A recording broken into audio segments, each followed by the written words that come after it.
pekné. Keďže v dnešnom ráte špirály nadol vykradám Razorfista, mal by som sa ako aj on nahodiť. Takže...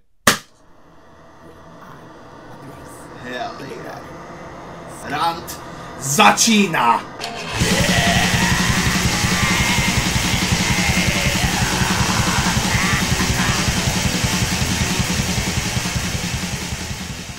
Vôbec sa netajím tým, že neznášam Marvelovkové filmy.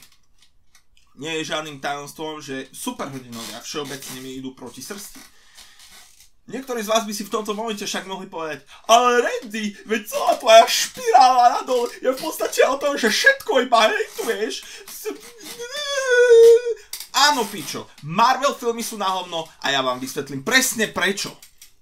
Prvým hlavným dôvodom toho, prečo Marvel filmy sú na hovno, je akási serializácia. Marvel filmy sú napísané tak, že musíte vidieť všetky ostatné filmy, ktoré sa predtým v sérii objavili.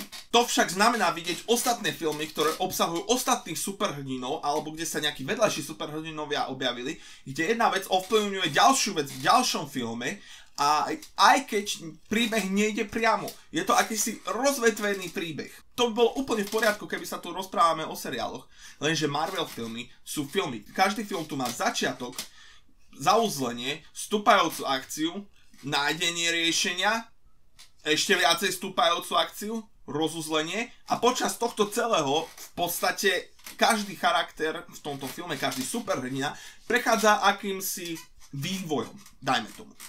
Čo je úplne od superhrdinských filmov bežné a všeobecne aj od filmov. Problém tu však nastáva, keď tento superhrdina sa objavuje aj v iných filmoch, ale objavuje sa zároveň aj v svojich filmoch, kde v prvom prípade jeho meno nie je dané na titulok a v druhom prípade kde je. To má za následok to, že tieto charaktery konštantne prechádzajú charakterovým vývojom. A tu nastáva problém. Jeden veľmi vážny problém, pretože vy tie charaktery môžete vyvíjať iba do určitej miery. Ale eventuálne dojdete do bodu, kde sa to proste ďalej robiť nedá. Rovnako ako slovenská vláda, všetko raz musí skončiť. Eventuálne tým pádom prídete do bodu, kde už ďalej charaktery vyvíjať nemôžete. Už ďalej s príbehom pohnúť nemôžete, pretože už to máte tak zauzlené, že už nie je čo do toho príbehu napísať a tým pádom potrebujete mnoho filmov, ktoré ten príbeh budú posúvať ďalej. A to je problém Marvelu. Kedysi na začiatku to bolo možno Iron Man, Captain America. Lenže momentálne Marvel tak komplikovaný, a toho síce ho nesledujem, ale Marvel je momentálne tak komplikovaný, že musíte vidieť každý jeden film, aby ste pochopili tomu, čo sa deje všetkých tých ostatných, ktorí sa dejú buď zároveň s ním, pred ním, alebo po ňom. A to je práve ten problém. Ak sa nejaký nový človek alebo nejaký nový potenciálny fanúšik rozhodne pozerať Marvel filmy, môže sa teda stať, že musí pozerať 20-30 ďalších filmov, 20-30 ďalších seriálov len kvôli tomu, aby pochopil tomu, čo sa deje aktuálne teraz v celej tejto filmovej sérii. Aby pochopil tomu, o čo tam vlastne ide. To je ďalšia časť toho problému. Tie filmy sa síce sústredia napríklad na Doktora Strangea alebo čo ja viem, na Spidermana, lenže navzájom sa tieto filmy infikujú svojimi superhrdinami, tým pádom sa nevedia na nich sústrediť, ako keď si decko z ADHD jebne kofeín a kokain naraz. Proste táto filmová séria nevie, na akú dejovú linku sa má v prvom rade sústrediť. A to mi bolo už jasné do istej miery 6-7 rokov dozadu, keď bol Marvel v podstate v takom jeho zlatom veku. Už tedy som neznašal Marvel práve kvôli tomu, že na to, aby ste pochopili príbeh, ktorý sa pred vami vyvíja, musíte vidieť aj ostatné filmy.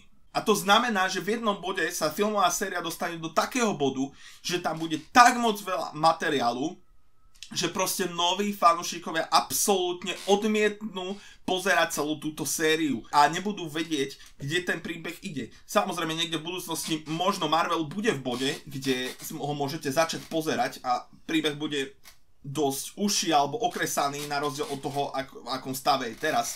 A to je celý problém Marvelu.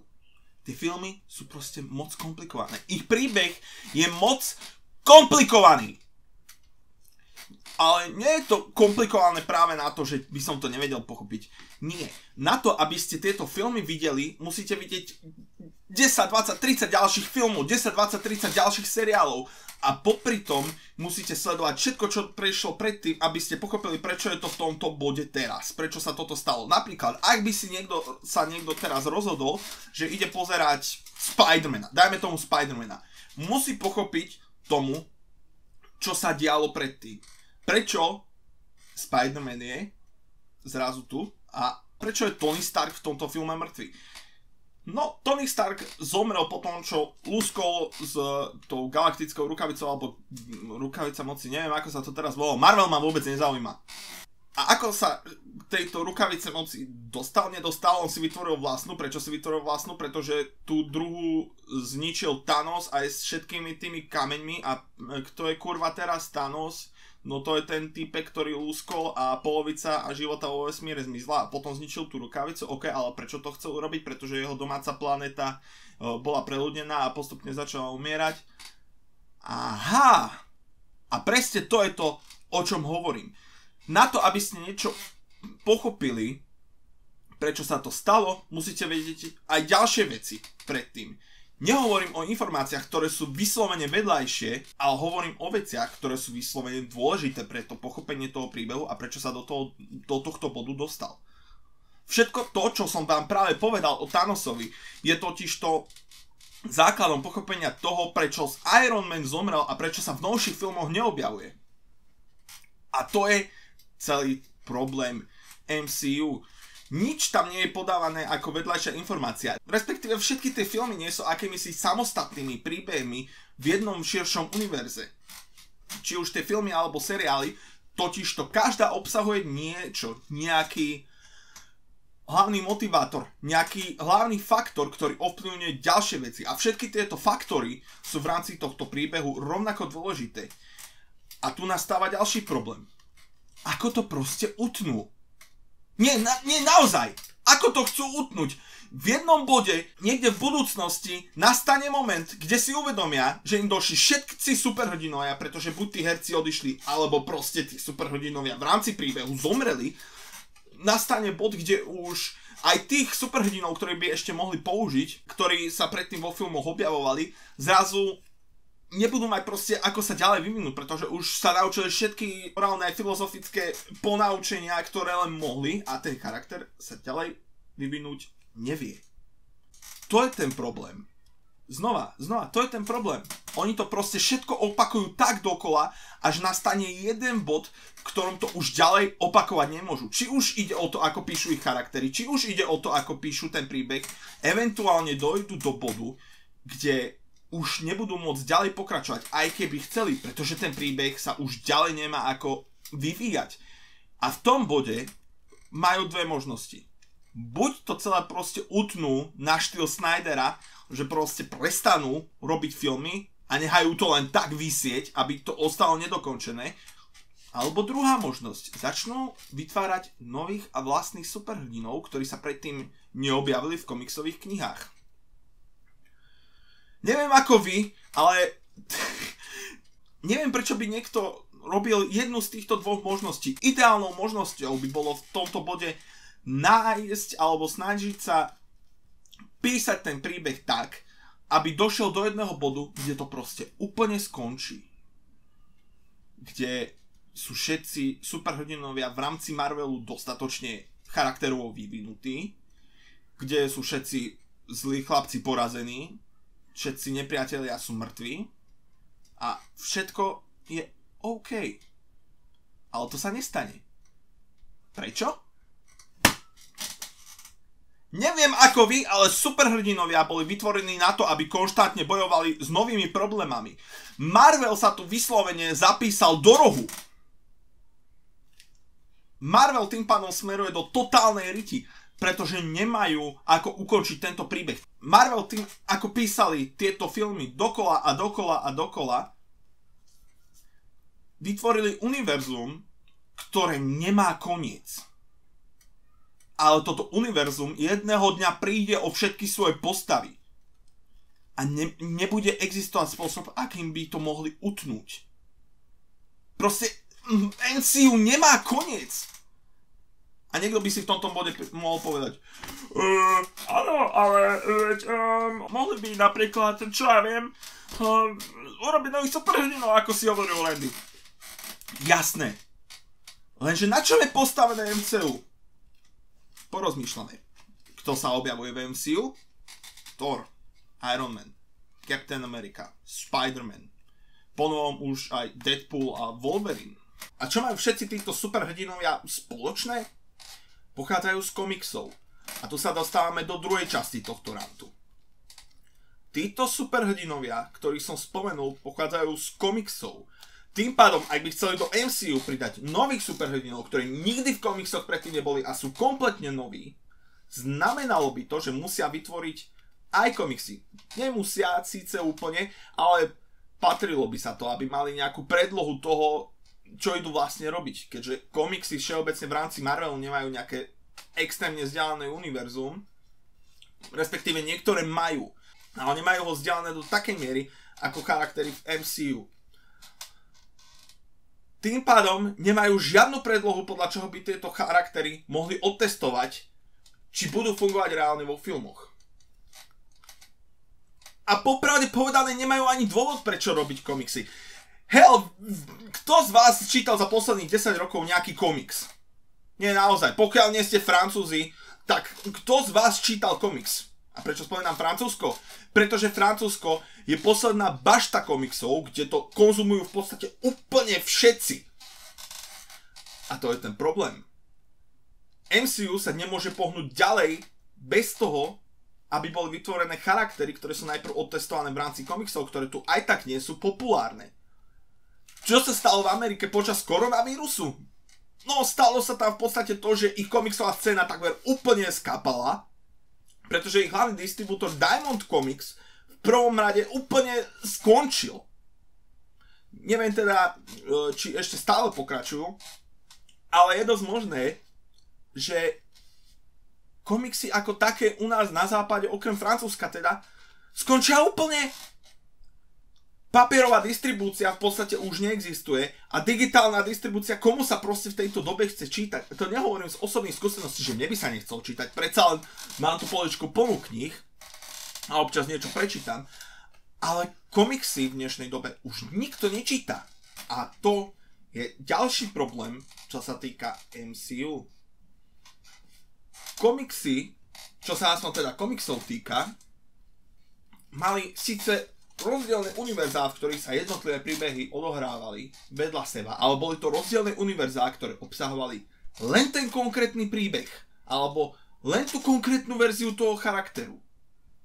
Čo sa deje samozrejme aj vo filmoch Marvelu.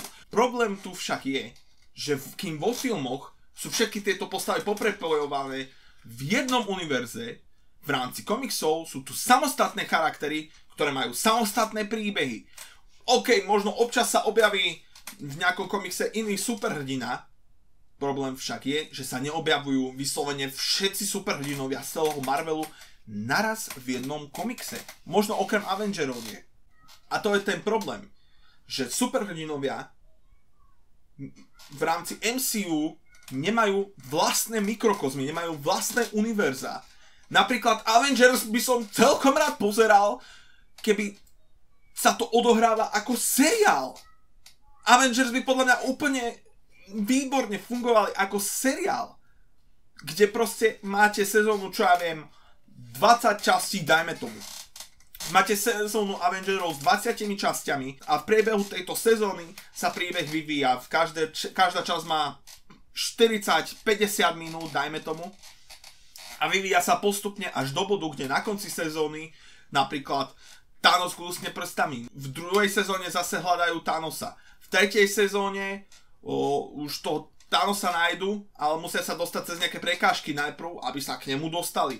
V ďalšej sezóne zase sa vyrovnávajú s tým, čo Thanos spravil a že nemajú proste kamene a hľadajú riešenie. A v ďalšej sezóne už toto riešenie majú a koniec tej sezóny, poslednej sezóny, kde by sa celý ten príbeh uťal, by bola proste Thanosová smrť tak, ako sme ju dostali vo filme. Celý Avengers Endgame oni mohli v podstate rozsiahnuť na 2 sezóny minimálne. Prečo tak však neurobili?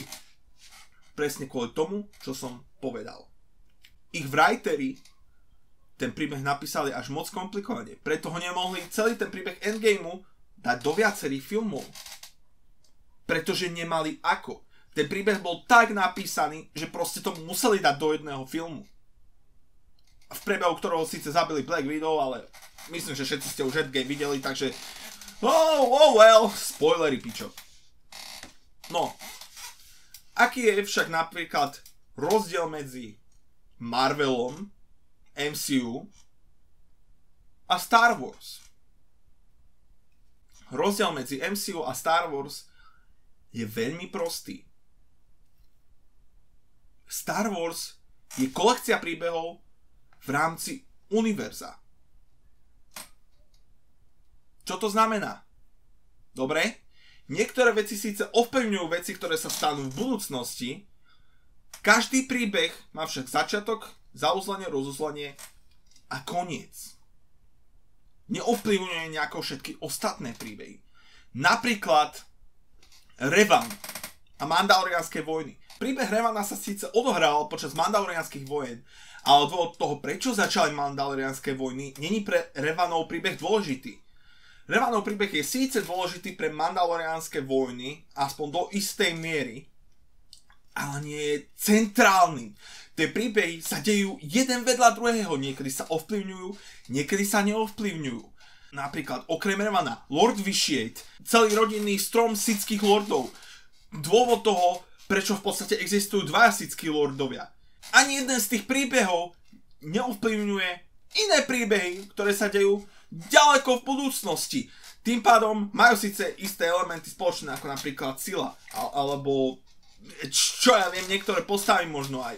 To jadro príbehu nie je ani v jednom z príbehov v Star Wars, pretože vy môžete zobrať hoci ktorú knižku, hoci ktorý komiks, hoci ktorú hru spred filmov Star Wars, teda ešte pred prequelmi, a zistíte, že ten príbeh aj niekoľko tisíc rokov dozadu pred filmami Star Wars je samostatným filmom alebo samostatným kusom deja. Nemajú nič spoločné. Ale že absolútne. Okrem vesmíru, v ktorom sa odohrávajú a podobných elementov, sú to samostatné kusy príbehu, ktoré majú začiatok, stred a koniec. Neexistuje medzi nimi žiadna spojitosť. Tým pádom, napríklad, ak vám hodím do ruky hru Star Wars Knights of the Old Republic, môžete si ju užiť bez toho, aby ste vedeli, čo sa vôbec vlastne dialo vo filmoch. KOTOR 2 si môžete rovnako užiť bez toho, aby ste vedeli, čo sa dialo vo filmoch. Star Wars The Old Republic si tiež môžete užiť aj bez toho, aby ste vedeli, čo sa stalo vo filmoch, ale v tom prípade už sme tak hlboko v riti, čo sa týka písania príbehov, že ani si nespomínam, čo sa v tej hre vlastne dialo s každou jednou klasou. Proste je to all over the place, ale nevadí. To je dôvod, prečo som mal pozor, prečo som mal Star Wars rád, nie prečo ho nemám rád teraz. Star Wars sa po prechode k Disneymu zmenilo na MCU. Prečo sa však Star Wars zmenilo na MCU potom, ako celá Star Wars IP aj LucasArts prešli pod Disneyho? Well, Disney spravili jeden veľmi genitálny krok a rozhodli sa, že celý Expanded Universe a celé Legends už nie sú kanonické. Čo to však znamená, že tieto príbehy nie sú kanonické dokeľu? Veď ešte stále ich považujú za súčasť vesmíru. Áno, ale v rámci legend. Čiže niečoho, čo v rámci samotného Star Wars môže byť pravda, ale nemusí byť. Sú to iba legendy, ako keby si aké povery, ktoré sa mohli stať, ale nemuseli stať. Tým pádom oficiálnym kanónom bolo iba to, čo sa stalo vo filmoch. A čo sa stalo potom v tých troch katastrofálnych sequeloch, ktoré vyšli po originálnej trilógii a aj po prequel trilógii a potom to všetko museli prečíslovať a každý film dostal nový titulok a všetko začalo pôsobiť na všetko ostatné. Prepísali kompletne príbeh všetkého, čo ľudia napísali, čo sa stalo v univerze Star Wars potom, čo skončila pôvodná trilógia.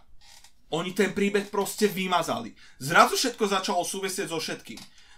Zrazu, po tom, čo v 6. filme zomrel Palpatine, sme dostali geniálnu otváraciu sekvenciu Star Wars 9, kde v text scrolle na začiatku bolo vyslovene napísané, a teraz si nerobím piču, pre tých, ktorí ste to nevideli, teraz si nerobím piču.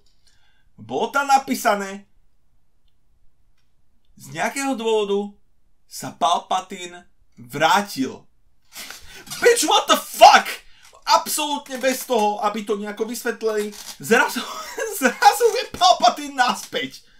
Pretože Disney sa snažil spraviť to, že navrch príbehu, ktorý v podstate už bol napísaný, spravili novú nadstavbu, ktorá bola katastrofálna. Fakt neviem, kto kurva tie príbehy týchto filmov píše, ale tá nová trilógia je skurvený zločin do takého bodu, že väčšina starých fanúšikov Star Wars, ako som napríklad ja, tieto filmy ani nepovažuje za kanonické. Momentálne v rámci Star Wars nemáme žiadny oficiálny kanon, proste. Čo si myslíš, že je kanon? To je tvoj osobný kanon. Ale oficiálne nemáme žiadnych kanon, pretože tie filmy sú čistá katastrofa.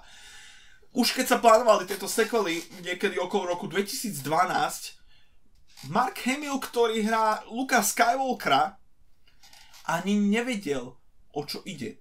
Nevedel, na čo sa podpisuje, a sám bol z interviewov viditeľne nespokojný so smerom, v ktorom sa filmy vyvíjali. Ak ste chceli už kurva Disney robiť nejaké nové Star Wars filmy, mali ste si vymyslieť nový príbeh s novými postavami, alebo využiť elementy, ktoré sa predtým objavili v pôvodných Star Wars filmoch, alebo v pôvodných hrách, Expanded Universe elementy teda, a Luke Skywalker a Leia by sa tam proste do nejakej miery objavovali, ale iba ako charaktery v pozadí.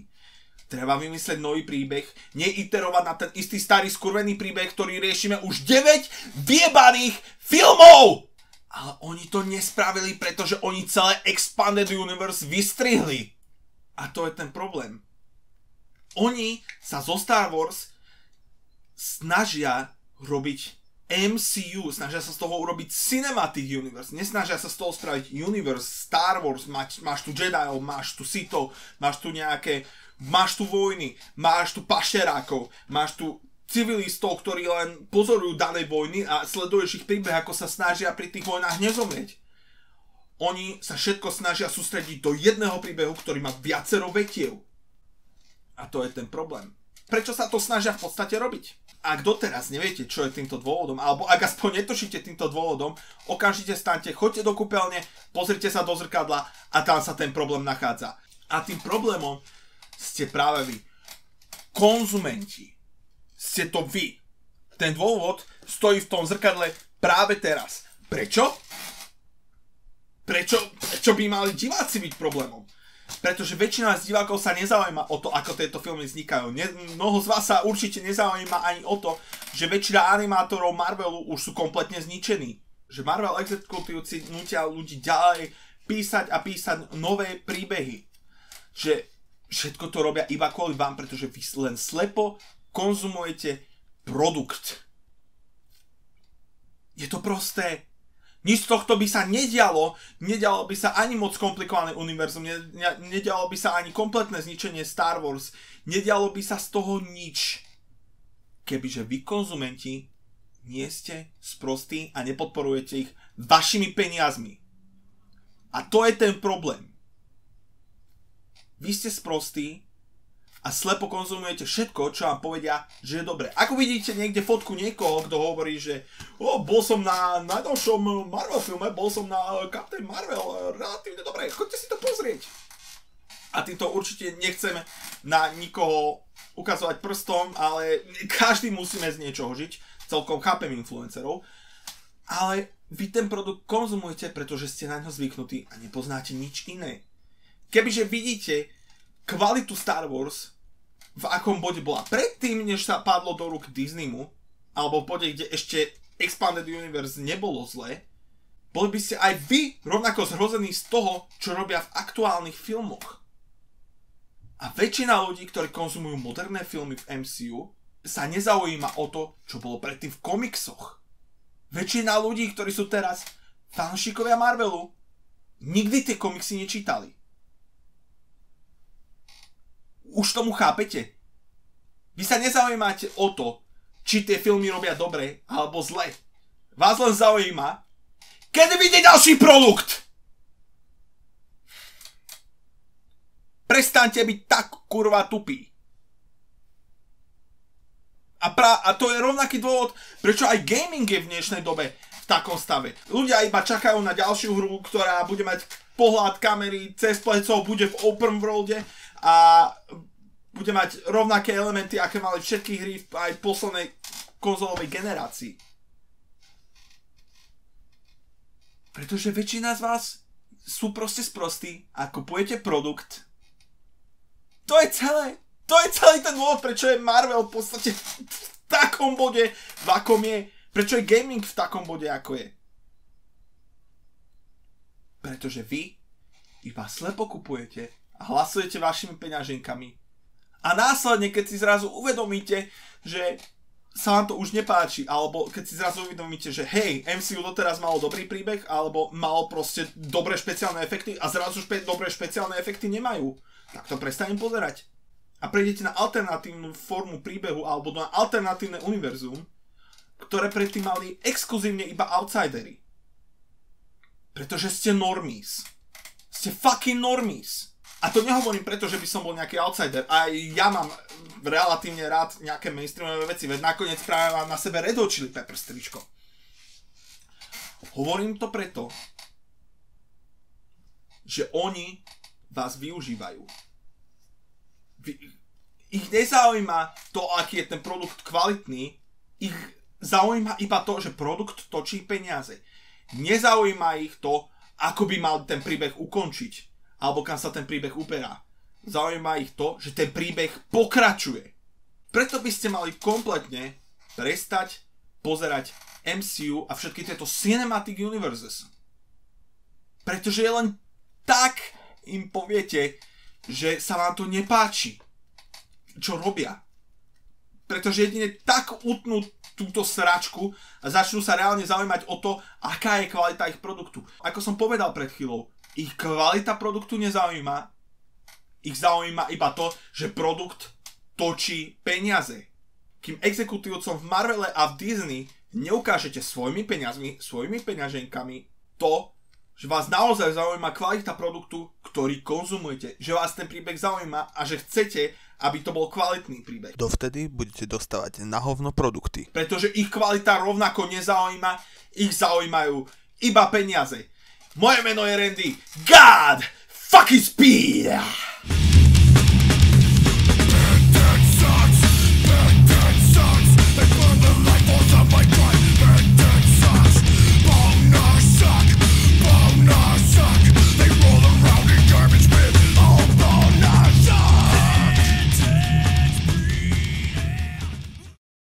It's yummy, Eddie. Try some. Looks like fucking piss.